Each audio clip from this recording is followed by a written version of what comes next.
নমস্কার, good morning. তোমরা দেখছো তোমাদের প্রিয় channel exam guide by Nitu. RRB NTPC GK ক্লাসে তোমাদের জানাই স্বাগত। তোমরা যারা এনটিপিসি পরীক্ষা দেবে তোমাদের জন্যই আমি 2021 সালে আরআরবি এনটিপিসি পরীক্ষায় এসে যাওয়া প্রশ্নপত্র নিয়ে এই বিশেষ ক্লাস করাচ্ছি। আজকে আমি করাবো 34 নম্বর ক্লাস, যা 14ই মার্চ 2021 সালে প্রথম শিফটে পরীক্ষায় হয়েছিল। তো বন্ধুরা, তোমরা যারা এখনো পর্যন্ত চ্যানেলটি সাবস্ক্রাইব করনি, তো বলবো অবশ্যই চ্যানেলটি সাবস্ক্রাইব করে নেবে। ভিডিওটা ভালো লাগলে লাইক করবে এবং বন্ধুদের সঙ্গে শেয়ার করবে। এছাড়াও তোমরা যারা railway group D, SSC MTS, SSC GD পরীক্ষার জন্য প্রস্তুতি নিচ্ছ, তোমাদের জন্য এই প্রশ্নগুলো সমান গুরুত্বপূর্ণ। তো চলো শুরু করছি আজকের প্রশ্নপত্রগুলো।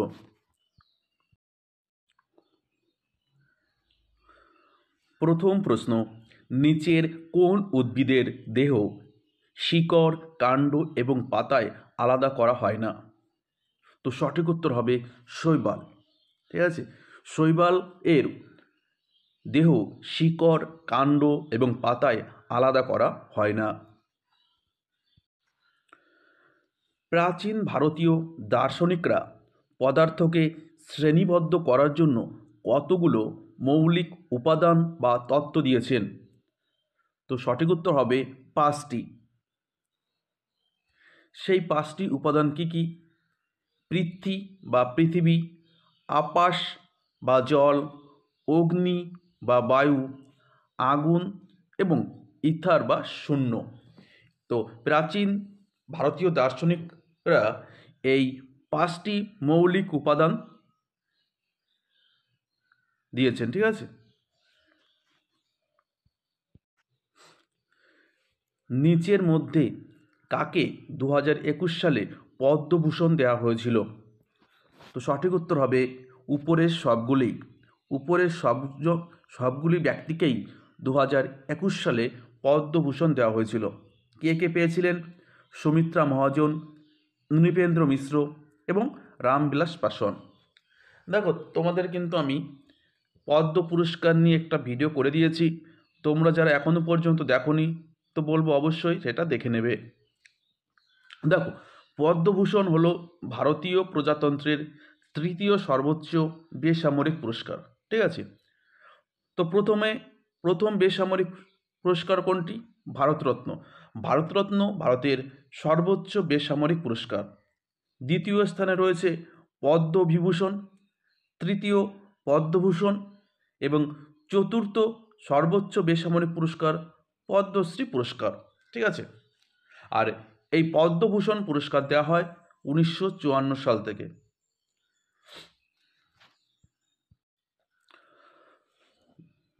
ভারতে কোন স্থানে সাইরাস চল্লী স্থাপন করেছে? ভারত কোন স্থানে সাইরাস চল্লী স্থাপন করেছে? তো সঠিক উত্তর হবে ট্রম্বে। ট্রম্বেতে সাইরাস চল্লী স্থাপন করেছে। দেখো, সাইরাস এর সম্পূর্ণ নাম Canada India reactor utility service. Canada India reactor utility service.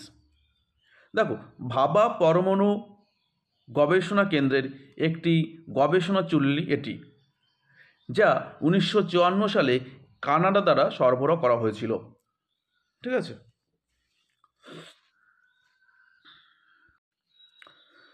Shanghai cooperation অর্গানাইজেশনের সদর দপ্তর কোথায়? তো সঠিক উত্তর হবে চীনের বেজিং। ঠিক আছে, সাংহাই কোঅপারেশন অর্গানাইজেশনের সদর দপ্তর বেজিং। দেখো, 15ই জুন 2001 সালে এই সাংহাই কোঅপারেশন অর্গানাইজেশন প্রতিষ্ঠিত হয়। এর বর্তমান সদস্যগুলি হলো বেলারুশ, চীন, Bharat, Iran, Kazakhstan, Kyrgyzstan, Pakistan, Russia, Tajikistan এবং উজবেকিস্তান। ঠিক আছে, এসব কিন্তু পরীক্ষায় আসে যে নিম্নলিখিত কোন দেশটি সাংহাই কোঅপারেশন অর্গানাইজেশনের সদস্য দেশ নয়, এরকম কিন্তু পরীক্ষায় আসে, বা কে সদস্য দেশ, এসব পরীক্ষায় কিন্তু আসে। বিখ্যাত কন্নড় নাটক তুগলক এর রচয়িতাকে, যেটি অন্যান্য ভারতীয় ভাষায় মঞ্চস্থ হয়েছে।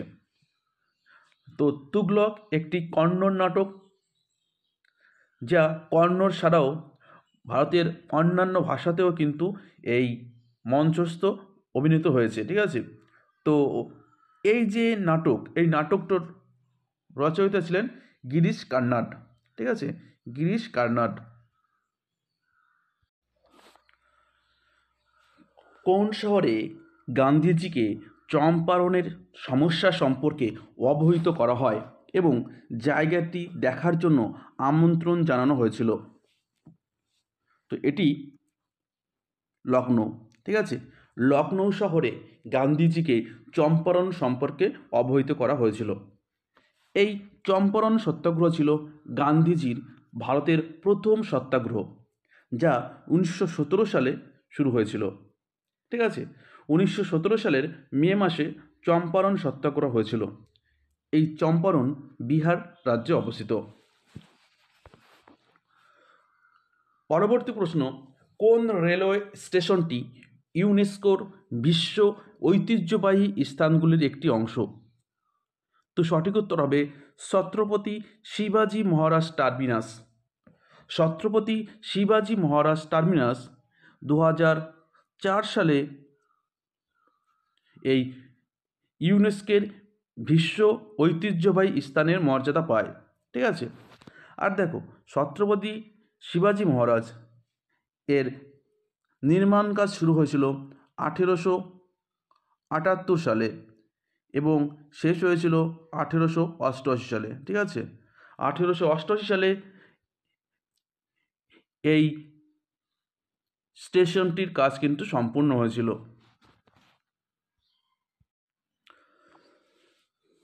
গ্লোবাল পজিশনিং সিস্টেম বা জিপিএস হলো অনুমানিক ড্যাশ উচ্চতায় পৃথিবীকে প্রদক্ষিণ করে এমন কয়েকটি উপগ্রহের একটি নেটওয়ার্ক। তো সঠিক উত্তর হবে 20,000 কিমি। 20,000 কিমি উচ্চতায় পৃথিবীকে প্রদক্ষিণ করে এমন কয়েকটি উপগ্রহের একটি নেটওয়ার্ক হলো গ্লোবাল পজিশনিং সিস্টেম বা জিপিএস। পরবর্তী প্রশ্ন, ভারতে প্রথম সম্পূর্ণ আদমশুমারি কখন পরিচালিত হয়? তো সঠিক উত্তর হবে 1881 সালে। 1881 সালে ভারতে সম্পূর্ণ আদমশুমারি পরিচালিত হয়। তো দেখো, ভারতে কিন্তু প্রথম আদমশুমারি হয়েছিল 1872 সালে, ঠিক আছে। কিন্তু 1872 সালে কিন্তু সম্পূর্ণ জায়গায় কিন্তু আদমশুমারি হয়নি। আর সম্পূর্ণ যেটা আদমশুমারি হয়েছে সেটা হচ্ছে 1881 সাল থেকে, ঠিক আছে। পরবর্তী প্রশ্ন, কে সিন্ধু উপত্যকা থেকে সোনার উপত্যকা সংযোগকারী শাহী রাস্তাটি নির্মাণ করেন? সিন্ধু থেকে বাংলার সোনার উপত্যকা, ঠিক আছে। তো এই শাহী রাস্তাটি নির্মাণ করেন শেরশাহ সূরি।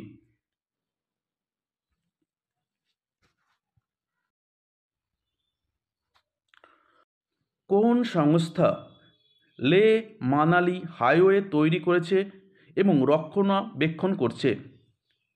তো সঠিক উত্তর হবে দ্য বর্ডার রোড অর্গানাইজেশন, ঠিক আছে। বর্ডার রোড অর্গানাইজেশন এই সংস্থা লে মানালি হাইওয়ে তৈরি করেছে এবং রক্ষণাবেক্ষণ করছে। সংস্কৃত মহাকাব্য মহাভারতের রচয়িতাকে? তো মহাভারতের রচয়িতা মহর্ষি বেদব্যাস, ঠিক আছে। মহর্ষি বেদব্যাস সংস্কৃত মহাকাব্য মহাভারতের রচয়িতা। আর অপর মহাকাব্য রামায়ণের রচয়িতা এই মহর্ষি বাল্মীকি, ঠিক আছে। মহর্ষি বাল্মীকি ছিলেন রামায়ণের রচয়িতা। অনুচ্ছেদ 170 অনুসারে প্রতিটি রাজ্যের বিধানসভায় আসন সংখ্যা ড্যাশের বেশি হওয়া উচিত নয়। তো সঠিক উত্তর হবে 500-র বেশি হওয়া উচিত নয়। ঠিক আছে, প্রতিটি রাজ্যের বিধানসভার আসন সংখ্যা 500-র বেশি হওয়া উচিত নয়। ভারতের কোন রাজ্যে সর্বোচ্চ বিধানসভার আসন রয়েছে? সেটা হচ্ছে উত্তরপ্রদেশ। ঠিক আছে, উত্তরপ্রদেশে বিধানসভার সদস্য কিন্তু সবচেয়ে বেশি। তো তোমরা বলবে উত্তরপ্রদেশ রাজ্যের বিধানসভার আসন সংখ্যা কয়টি? অবশ্যই আমাকে কমেন্ট করে বলবে, এটা কিন্তু তোমাদের হোমওয়ার্ক থাকলো। নিচের মধ্যে কে লাল শার্ট আন্দোলন সংগঠিত করেছিল? তো সঠিক উত্তর হবে খান আব্দুল গফ্ফর খান। খান আব্দুল গফ্ফর খান লাল শার্ট আন্দোলন সংগঠিত করেছিল। এই খান আব্দুল গফ্ফর খানকে বলা হয় সীমান্ত গান্ধী। পরবর্তী প্রশ্ন, কোন সফটওয়্যার একটি শ্রেণীকক্ষে উপস্থাপনার জন্য বেশি উপযোগী? তো সঠিক উত্তর হবে মাইক্রোসফট পাওয়ার পয়েন্ট। এই মাইক্রোসফট পাওয়ার পয়েন্ট বিভিন্ন প্রেজেন্টেশন কিন্তু তৈরি করতে সক্ষম। ঠিক আছে, এই যে আমরা যে তোমাদের এই যে সিস্টেমে আমি পড়াচ্ছি, ঠিক আছে, এটা কিন্তু মাইক্রোসফট পাওয়ার পয়েন্টের কাজ। ঠিক আছে, এছাড়া কলেজে, স্কুল কলেজে, বিভিন্ন অফিস আদালতে যে সমস্ত প্রেজেন্টেশন তৈরি করা হয়, ঠিক আছে, সেটা কিন্তু সবই কিন্তু মাইক্রোসফট পাওয়ার পয়েন্টেরই তৈরি। ঠিক আছে, ম্যাক্সিমাম কিন্তু এই মাইক্রোসফট পাওয়ার পয়েন্ট দিয়েই কিন্তু স্কুল কলেজ অফিসে কিন্তু কাজ চলে, বিভিন্ন প্রেজেন্টেশন দেওয়া যখন তুলে ধরে। ঠিক আছে,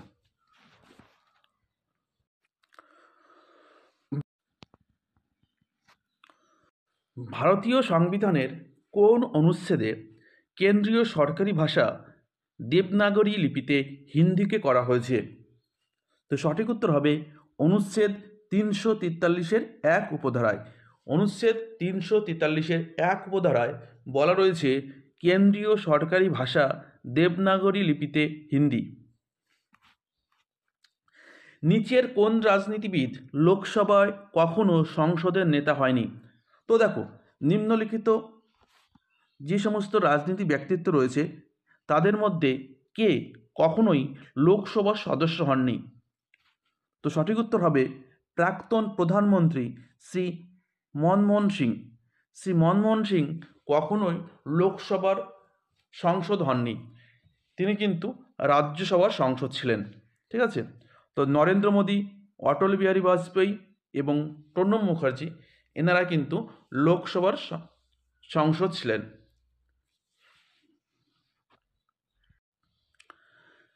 রাতে আবাসিক এলাকার জন্য দূষণ নিয়ন্ত্রণ কেন্দ্রীয় বোর্ড দ্বারা প্রস্তাবিত মানসম্মত শব্দের মাত্রা কত? তো সঠিক উত্তর হবে 45 ডেসিবেল। মানসম্মত শব্দের মাত্রা 45 ডেসিবেল। নিচের কোন ব্রিটিশ নীতি জনগণকে জালিয়ানওয়ালাবাগ অমৃতসরে সমবেত হতে উৎসাহিত করেছিল? তো এটি ছিল রাওলাট আইন। রাওলাট আইনের বিরুদ্ধে জনগণকে উৎসাহিত করেছিল এবং জালিয়ানওয়ালাবাগ নামক স্থানে কিন্তু তারা জমায়েত হয়েছিল। এটা 1919 সালে, ঠিক আছে, 13 এপ্রিল। পরবর্তী প্রশ্ন, রিজার্ভ ব্যাঙ্ক অফ ইন্ডিয়া গভর্নরের অফিস কোথায়? তো সঠিক উত্তর হবে মুম্বাই। ঠিক আছে, রিজার্ভ ব্যাঙ্ক অফ ইন্ডিয়ার গভর্নরের office Mumbai. Reserve bank of ইন্ডিয়ার সদর দপ্তর মুম্বাই। ঠিক আছে, রিজার্ভ ব্যাঙ্ক অফ ইন্ডিয়া হচ্ছে ভারতের কেন্দ্রীয় ব্যাঙ্ক, যা 1935 সালে 1 এপ্রিল প্রতিষ্ঠিত হয়।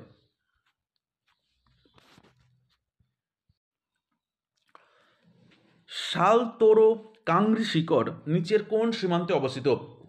সালতোরো কাংরি শিকড় ভারত এবং পাকিস্তান সীমান্তে অবস্থিত। ঠিক আছে, সালতোরো কাংরি শিকড় এটি ভারত পাক সীমান্তে অবস্থিত শিকড় বা পর্বতমালা। ঠিক আছে, জাতিস- জাতিসংঘ সাধারণত প্রতি বছর কোন মাসে তার পূর্ণ সাধারণ অধিবেশন ডাকে? সঠিক উত্তর সেপ্টেম্বর। জাতিসংঘ প্রতি বছর সেপ্টেম্বর মাসে তাদের পূর্ণ সাধারণ অধিবেশন ডাকে। ভারত কোন সালে সাংহাই সহযোগিতা সংস্থায় যোগদান করে? তো একই জায়গা থেকে কিন্তু আরেকটি প্রশ্ন, ঠিক আছে? তো সঠিক উত্তর হবে 2017 সালে। 2017 সালে সাংহাই সহযোগিতা সংস্থায় যোগদান করে ভারত। নিচের কোন নদীটি দাদরা ও নগর হাভেলির মধ্য দিয়ে প্রবাহিত হয়েছে? সঠিক উত্তর ধাওয়ান। ধাওয়ান নদীটি দাদরা ও নগর হাভেলির মধ্য দিয়ে প্রবাহিত হয়েছে।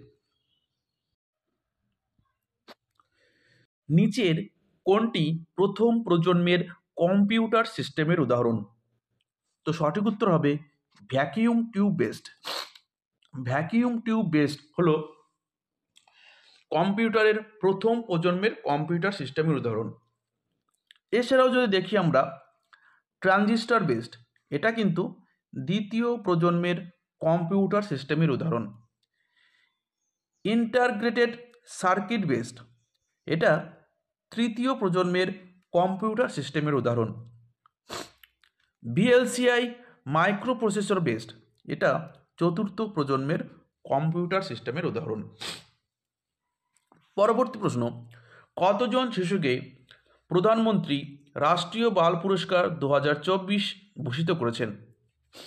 তো সঠিক উত্তর হবে 17 জন।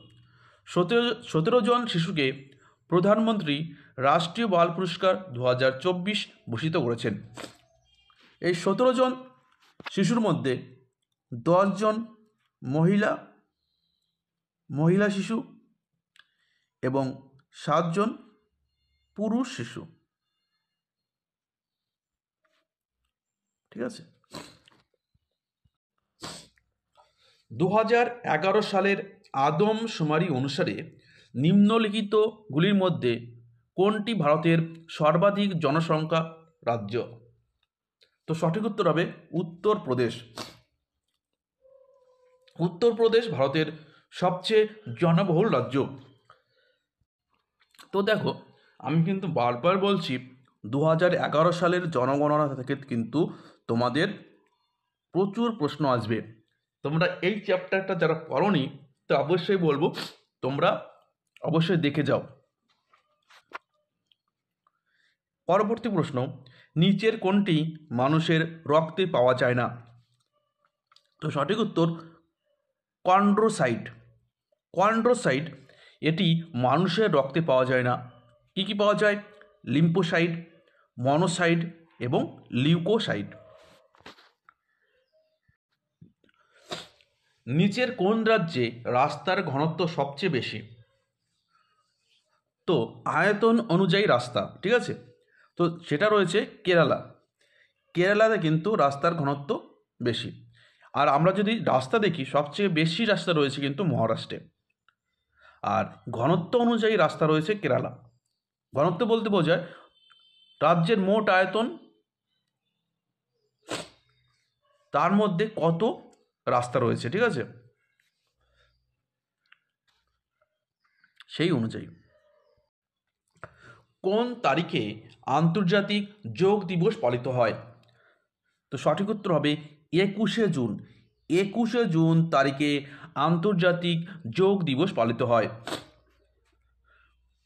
কোন ইনস্টিটিউটটি নিউক্লিয়ার বা পারমাণবিক এবং এক্সিলারেটর প্রযুক্তি গবেষণায় জড়িত প্রতিষ্ঠানের জননী হিসাবে পরিচিত? তো সঠিক উত্তর হবে ভাবা অ্যাটমিক রিসার্চ সেন্টার। ভাবা অ্যাটমিক রিসার্চ সেন্টার। জল হ্রাসের কারণে কোষ প্রাচীর থেকে দূরে কোষের সংকোচনের প্রক্রিয়াকে কি বলে? আমরা কি বলি? আমরা বলি প্লাজমোলাইসিস, ঠিক আছে? জল হ্রাসের কারণে কোষ প্রাচীর থেকে দূরে কোষের সংকোচনের প্রক্রিয়াকে আমরা বলি প্লাজমোলাইসিস। প্লাজমোলাইসিস হলো একটি প্রক্রিয়া যা ঘটে যখন একটি কোষে অ্যাসমোসিসের মাধ্যমে জল হারায়, যার ফলে কোষের সাইটোপ্লাজম এবং প্লাজমা ঝিল্লি সংকুচিত হয় এবং কোষ প্রাচীর থেকে দূরে সংকুচিত হয়। রাজা Ramanna centre for advance technology কোথায় অবস্থিত? রাজা Ramanna centre for advance technology এটা ইন্দোরে অবস্থিত। দেখো, তথ্য প্রযুক্তি থেকে কিন্তু তোমাদের প্রশ্ন আসে, ঠিক আছে? তো এই যে আমরা বিগত দিনের প্রশ্ন করি, এটা থেকে কিন্তু প্রশ্নের প্যাটার্ন সম্পর্কে কিন্তু আমরা জানতে পারি, ঠিক আছে? তো অবশ্যই তোমরা যারা বলছো যে বিগত দিনের প্রশ্ন আসে না, তো দেখো, বিগত দিনে প্রশ্ন পড়লে কি হয়, একটা ধারণা কিন্তু আমাদের মধ্যে জন্মায় যে কি ধরনের প্রশ্ন আমাদের আসতে পারে। আর এখনো পর্যন্ত 34টা ক্লাস করা হয়ে গেছে, তো 34টা ক্লাস মানে প্রায় 1200-র উপর প্রশ্ন কিন্তু আমরা করে দিয়েছি। তো এখান থেকে কিন্তু আসবেই প্রশ্ন, ঠিক আছে? কোন আন্দোলনকে ভারতের প্রথম আইন অমান্য আন্দোলন বলা হয়? তো দেখো, অসহযোগ আন্দোলন এটা শুরু হয়েছিল 1920 সালে, ঠিক আছে? খেলাফত আন্দোলন এটাও শুরু হয়েছিল 1920 সালে। চম্পারণ সত্যাগ্রহ হয়েছিল 1917 সালে। আর খেদা আন্দোলন হয়েছিল 1918 সালে। তাহলে বলো, এর মধ্যে কোন আন্দোলনটি আগে হয়েছিল? তো সঠিক উত্তর হবে চম্পারণ। চম্পারণ দেখলাম আমরা 1917 সালে হয়েছিল। দেখো, জনগণনা থেকে আরেকটি প্রশ্ন কি বলেছে, ভারতের প্রথম জনগণনা কবে পরিচালিত হয়? দেখো, এর আগে এসেছিল কি সম্পূর্ণ জনগণনা, আর এখন আসলে কি প্রথম জনগণনা। তো প্রথম জনগণনা হয়েছিল 1872 সালে লর্ড মেয়র আমলে। দেখো, 3টে প্রশ্ন কিন্তু একই জায়গা থেকে তুলে দিয়েছে এই শিফটে, আরও তো 2-3টে প্রশ্ন বাকি আছে, দেখি। তাহলে ভারতের প্রথম জনগণনা হয়েছিল কত সালে? 1872 সালে। কার আমলে? লর্ড মেয়র আমলে। পরবর্তী প্রশ্ন, রবার্ট কুক কিভাবে কোষটি আবিষ্কার করেন? রবার্ট হুক কি আবিষ্কার করেছেন? কোষ আবিষ্কার করেছিলেন। তো কিসের মাধ্যমে এই কোষ আবিষ্কার করেন? তো সঠিক উত্তর হবে কর্ক পর্যবেক্ষণ করে। কর্ক পর্যবেক্ষণ করে রবার্ট হুক কোষ আবিষ্কার করেন। দেখো, আরেকটি আদমশুমারি থেকে প্রশ্ন এসছে। তো এই শিফটে কিন্তু 4টে কিন্তু প্রশ্ন আসলো এই আদমশুমারি থেকে। কি বলেছে? 2011 সালের আদমশুমারি অনুসারে ভারতের জনঘনত্ব কত? তো ভারতের জনঘনত্ব রয়েছে প্রতি বর্গ কিলোমিটারে 382 জন ব্যক্তি। 382 জন ব্যক্তি হলো ভারতের জনঘনত্ব। তো বন্ধুরা, ভিডিওটা এই পর্যন্তই। ভিডিওটা ভালো লাগলে লাইক করবে, বন্ধুদের সঙ্গে শেয়ার করবে। আবার দেখা হচ্ছে আগামীকাল সকালে। তোমরা অবশ্যই ভালো থাকো, সুস্থ থেকো। ধন্যবাদ।